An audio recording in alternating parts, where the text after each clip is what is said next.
Hi, I'm George Coyle, the founder of Triangulated Research, and this is a new series that I'm starting that talks about secular investment trends, which I identify by reading a lot of corporate call transcripts.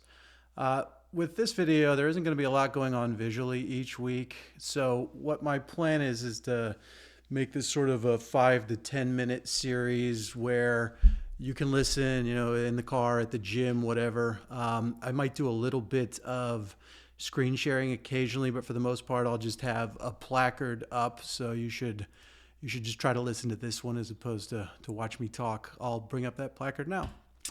And there it is. So before I start, I wanted to say that if you want more in-depth research, including beneficiary stocks from these trends, I welcome you to sign up for my weekly newsletter. It's called The Stock Market Strategist, and there is a link below.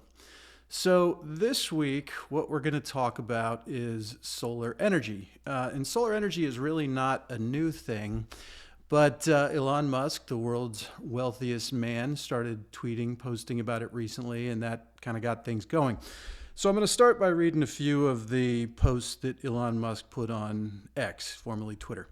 And here's the first. The sun is an enormous free fusion reactor in the sky. It is super dumb to make tiny fusion reactors on Earth. He always shares his opinion as he sees it, right? Even if you burn 4 Jupiters, the sun would still round up to 100% of all power that will ever be produced in the solar system. Stop wasting money on puny little reactors unless actively acknowledging that they are just there for your pet science project. So that's the first one. It's a pretty strong comment. Anyway, the second is solar power is so obviously the future for anyone who can do elementary math. And the third is solar electricity will become by far the biggest source of power for civilization. So pretty strong words from the world's wealthiest man. And these tweets or posts really got me thinking about the trend and got me to go out and do what I do, which is read a lot of transcripts and see what executives are saying on solar energy. So there's 3 quotes that I came up with for this video today that are probably the most interesting ones that I came across, but I did come across, dozens, if not more.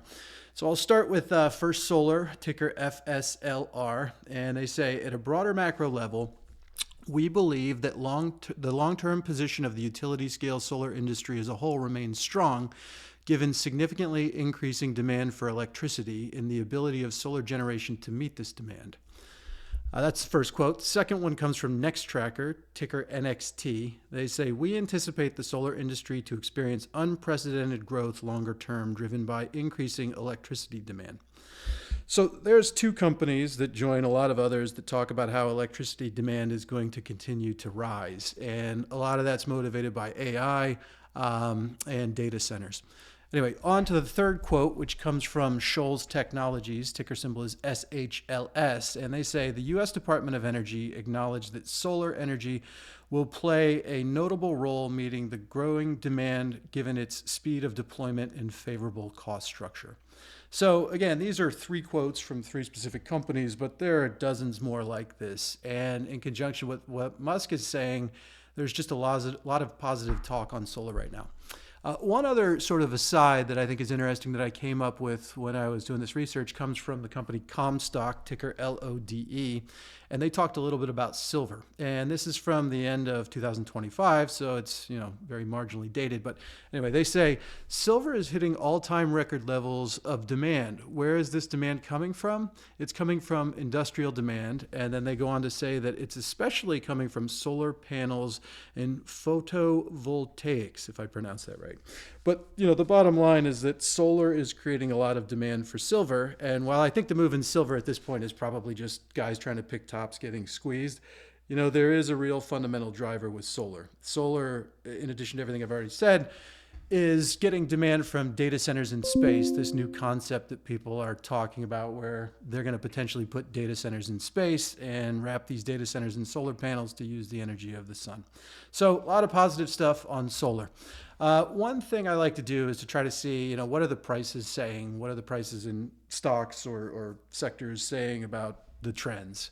It's good, I think, to line up stock prices with the fundamental or thematic research. And so using stockcharts.com, which has a great little online widget that enables you to create ratios, I created a ratio of TAN, which is the Invesco Solar ETF, to SPY, which is the S&P 500. And my goal was to see how solar has performed on a relative basis versus the S&P 500. And since April of last year, that ratio has gone up substantially from about 0.04 to the current 0.08 or so, which basically means that the solar to SPY ratio has doubled. Solar is outperforming the S&P over the time period. So all signs at the moment look pretty good for solar. That's it for this week.